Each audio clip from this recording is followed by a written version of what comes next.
আহিল বিজেপি বলিল বতা বলিল এয়া বতাহ খননি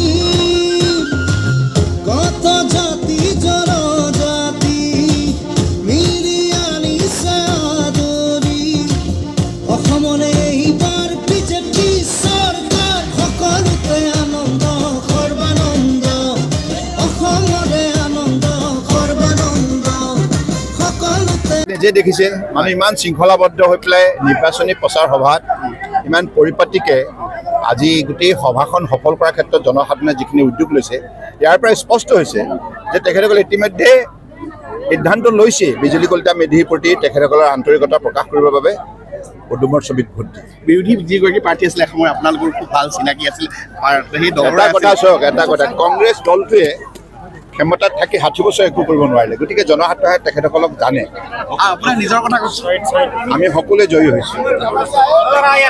সমষ্টিৰ আমাৰ প্ৰাৰ্থী 7 তাৰিখে যি নিৰ্বাচন হ'বলৈ গৈ আছে দ্বিতীয় পৰ্যায়ত গুৱাহাটী লোকসভাৰ প্ৰাৰ্থী বিজুলী কলিতা মেধিৰ সপক্ষে পানীহাটি পঞ্চায়তত তিনিখন বিশাল জনসভা আয়োজন কৰিছিল।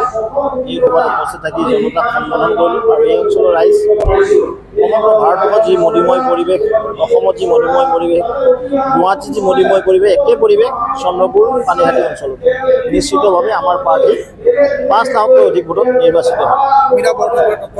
এই ক'ত থাকিব সেইবিলাক বহু দূৰত থাকিব নামেই নোলায় সেইবিলাক এই ক'ত আছে এইবিলাক এইটো একপক্ষীয় নিৰ্বাচন ইয়াত অপজিশ্যন নাই লগতে আমাৰ 4খনকৈ বিধানসভাৰ উপ নিৰ্বাচন হ'ব এই লোকসভাৰ পিছত চিডলি সমষ্টিত জয়ন্ত বসুমতাৰী UPPLৰ তাৰ পৰা নিৰ্বাচিত হ'ব।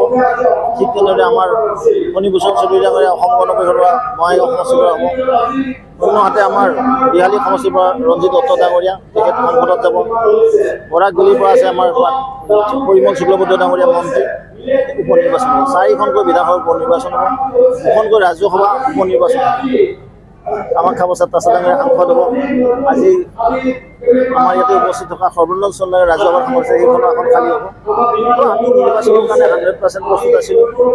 চৰকাৰ গঠন হ'ব মোদীজীৰ নেতৃত্বত 4তকৈ অধিক আসন আমি 4 তাৰিখে পাবলৈ সক্ষম হ'ম আৰু যিদৰে আজি দেশখন আগবাঢ়ি গৈছে বিকাশৰ লগত ৰাইজ আছে মাননীয় মুখ্যমন্ত্ৰী মোদীয়ে অসমখনক আজি সৰ্বদিশতে আগবঢ়াই লৈ গ'ল।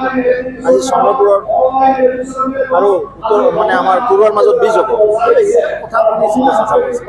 এই অঞ্চলৰ যোগাযোগ যাতায়াত আমাৰ ঘৰৰ পৰা ওচৰৰ পৰা যিহেতু আমাৰ ঘৰ বাহাদুৰচালি বেজেৰাত আমি এইপিনে আহিব পাৰিম। আজি গুৱাহাটী উত্তৰ গুৱাহাটীৰ মাজত বীজ অতি শীঘ্ৰে মুকলি হ'ব। শৰাইঘাটত 2খন বীজ হ'ল। পলাশবাৰী শুৱালকুছিৰ মাজত বীজ হ'ব। আজি বৰী ভিলবাৰীৰ মাজত 19 কিলোমিটাৰ দৈৰ্ঘ্যৰ মোদীজীৰ নেতৃত্বত বীজ হৈ আছে। চাংচাৰীত আমি এইমছ পালোঁ। সৰ্বদিশতে আজি দেশ আগবাঢ়ি গৈছে ৰাজ্য আগবাঢ়ি গৈছে তেনেস্থলতে নিৰ্বাচন হ'বলৈ গৈছে। নিশ্চিতভাৱে জনতা হিন্দল ভাঙি ওলাইছে। আপোনালোকে চাওক বিৰোধী বাদ মেলি নোপোৱা পৰিৱেশ জনতা খুচ আছে। জনতাৰ আমাৰ প্ৰতি আগ্ৰহ আছে মোদীজীৰ প্ৰতি আগ্ৰহ আছে।